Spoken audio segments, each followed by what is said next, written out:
Kivitellin kyllä putos suoraan päähän. Siihen joku toinen ehkä kuollut ois. Mä vain mietin vittua sen hyvin ymmärtää. Kun en mä mitään muuta ajatella mun. Mä näkyläni hoskaisin. Ja tiilen sieltä potkaisin. Vaik elämäni olis kuinka pielessä. On mulla vittu aina mielessä.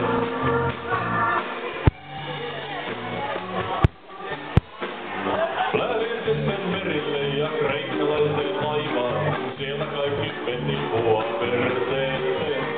Joku kysyi, sopiutuuko siihen vaivaan, jollei ole uskollinen itselleen.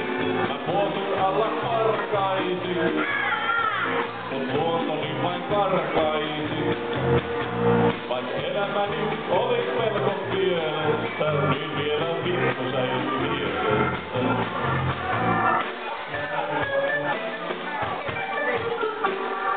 Vaatittamat paketin jäin soittajaksi Kuubaan. Kansainvälisesti bänditunnelmoin. Kateellinen kitaristi ulotti mut tuubaan, jonka jälkeen siellä enää vaan jossain. Se aika oli raskasta, kun torvi täytyi paskasta. Vaik elämäni oli melko pielessä, niin vielä vittu säilyi mielessä.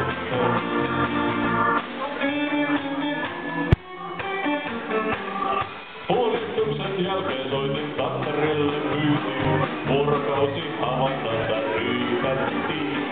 Sitten täytyi alistua mun konsulaatin kyytiin. Väkisin ne veivät minut Helsinkiin.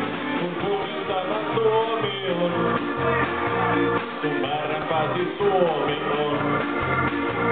Nyt silloin tiesin, nyt on kaikki pielessä. Ei edes vittu ole mielessä.